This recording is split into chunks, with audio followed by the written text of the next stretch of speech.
Hello আমার ভালোবাসার বন্ধুরা, কেমন আছো সবাই? আশা করি সবাই ভালো আছো। তোমাদের জন্য আরও একটা নতুন ভিডিও নিয়ে আসলাম।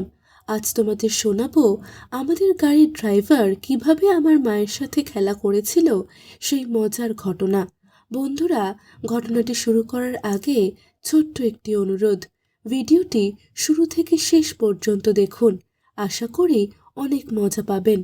আর আমাকে ভালোবেসে থাকলে এখনই আমার চ্যানেলটি সাবস্ক্রাইব করে পাশে থাকা বেল বাটনটি বাজিয়ে দিয়ে আমার সাথেই থাকুন।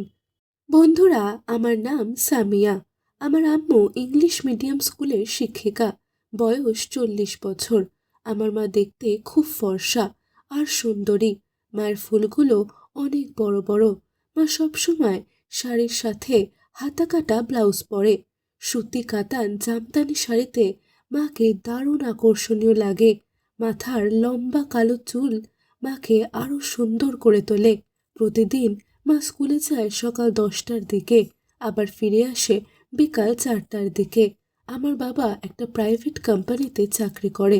অফিসের গাড়িতে যাওয়া আসা করে মা আর বাবা। বাবাকে অফিসে নামিয়ে দিয়ে মাকে নিয়ে স্কুলে যায় ড্রাইভার।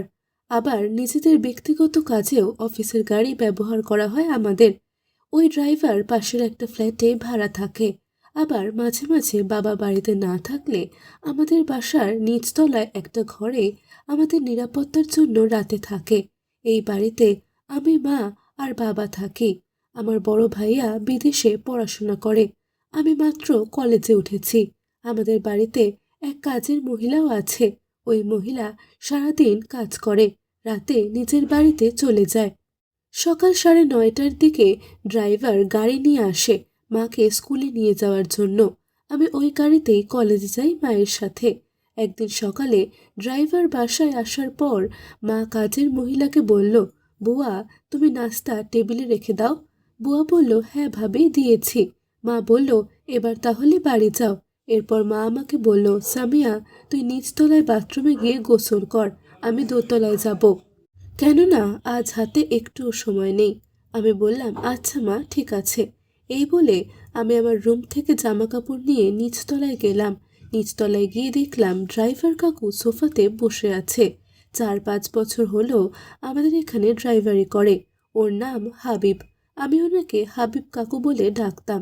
ওনার বয়স 35-এর মতো হবে। আমি যখন বাথরুমে যাচ্ছি, মা তখন নিচে নেমে এসে এটা ওটা কি খুঁজতে খুঁজতে হাবিব কাকুকে বলল, হাবিব, আমার রুমে এসো তো, আমার ব্যাগ আর বইগুলো গাড়িতে নিতে হবে।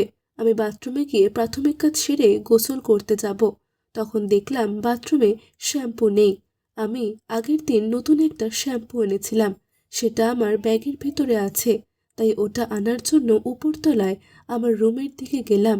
নিচতলায় তপন কাকুকে না দেখে ভেবেছিলাম হয়তো গাড়ির কাছে গেছে, কিন্তু আমি দোতলায় গিয়ে যা দেখলাম তাতে সম্পূর্ণ অবাক হয়ে গেলাম। দেখলাম মায়ের ঘরের দরজার পর্দা একটু টেনে দেওয়া। পর্দার ফাঁকা দিয়ে ভেতরে দেখা যাচ্ছে মা তার বিছানার উপর উন্মুক্ত হয়ে শুয়ে আছে, যার ফলে তার মাঠ স্পষ্ট দেখা যাচ্ছে। এদিকে হাবিব কাকু মেঝেতে বসে মায়ের মাঠে হাত দিয়ে আদর করছে। আমার মা তার নিজের ফুলগুলো ধরে দলাই মলাই করছে। এসব দেখে আমি নিজেকে একটু আড়াল করে নিয়ে পর্দার পাশে গিয়ে দাঁড়ালাম। আমি ওনাদের সব কিছু দেখতে পারছি, কিন্তু ওনারা আমাকে দেখছে না। ওনাদের কাজকর্ম দেখে আমি অবাক হয়ে যাচ্ছিলাম আর মনে মনে ভাবছিলাম, আমি কি দেখছি, এগুলা কেমন করে সম্ভব, তাই বলে একজন ড্রাইভারের সাথে। যাই হোক, তারপরে আমি চুপ করে দেখতে লাগলাম। একটু পর দেখলাম ড্রাইভার কাকু দাঁড়িয়ে তার খেলোয়াড় বের করে নিল। ওনার খেলোয়াড় দেখে আমি তো পুরো অবাক।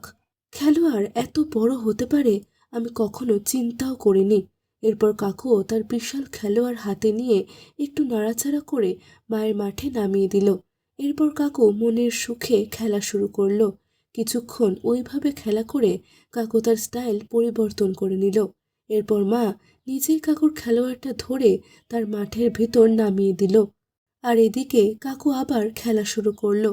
আমি সব দেখতে দেখতে উত্তেজিত হয়ে গেলাম, আর মনের অজান্তেই বৃষ্টি নেমে আমার মাঠ ভেজে গেল। আমি আমার হাত দিয়ে নিজেকে শান্ত করে নিলাম আর কোনো শব্দ না করে চুপ করে পুরো খেলা দেখতে থাকলাম। মা কিভাবে আমাদের গাড়ির ড্রাইভারকে দিয়ে নিজের চাহিদা মেটাচ্ছে। একটু পর দেখলাম কাকুর খেলার গতি বেড়ে গেল। দীর্ঘক্ষণ গতি দিয়ে খেলতে খেলতে ড্রাইভার কাকু একসময় কেমন যেন শান্ত হয়ে গেল। আমি মায়ের মুখে দেখলাম অন্যরকম এক সুখের হাসি। আমি তখন বুঝলাম মা বেশ মজা পেয়েছে, আর পাবে না কেন। ড্রাইভার কাকুর খেলোয়াড়টা দেখার মতো ছিল। খেলা শেষ হতেই আমি শ্যাম্পু না নিয়ে তাড়াতাড়ি করে বাথরুমে ফিরে এলাম। গোসল করতে করতে আমি ভাবছিলাম মায়ের কথা। মা একটা স্কুলের শিক্ষিকা, সমাজের সম্মানিত মহিলা, অথচ পর্দার আড়ালে একটা গাড়ির ড্রাইভারকে দিয়ে কি সুন্দরভাবে নিজের রুমে আপন ইচ্ছায় মনের সুখ নিল। তখন বুঝলাম মা কেন প্রতিদিন ড্রাইভার আসলে বুয়াকে চলে যেতে বলে, আর আমাকেও তখন গোসলে যেতে বলে। এরপর তারা প্রতিদিন এই সুখের খেলায় মেতে ওঠে। ঠিক তখনই আমার মাথায় আসলো, তাহলে রাতে যেদিন মাঝে মাঝে ড্রাইভার কাকু আমাদের বাসায় থাকে, সেদিন কেন মা আমাকে তাড়াতাড়ি ঘুমাতে বলে? ও আচ্ছা, আজ তাহলে আমি সব বুঝে গেলাম। আমি গোসল সেরে বাইরে বেরিয়ে দেখি ড্রাইভার হাবিব কাকু সোফাতে বসে আছে। আমি বের হওয়ার পরে কাকু বাথরুমে গেল, আর আমিও রুমে চলে আসলাম। দেখলাম মা তখন গোসল সেরে বেরিয়ে এসেছে। আমাকে দেখেই বলল, একটু তাড়াতাড়ি সব গুছিয়ে নাস্তা করে নে, আমি আজকে চুলে শ্যাম্পু দিতে গিয়ে দেরি হয়ে গেল। আমি মার দিকে তাকিয়ে মুচকি হাসি দিলাম। আমি মায়ের কথা ভাবছিলাম। মা আমার মুখের দিকে তাকিয়ে বলল, কি রে, কি ভাবছিস? আমি বললাম, কিচ্ছু না মা, তোমাকে আজ খুব সুন্দরী আর খুশি দেখাচ্ছে।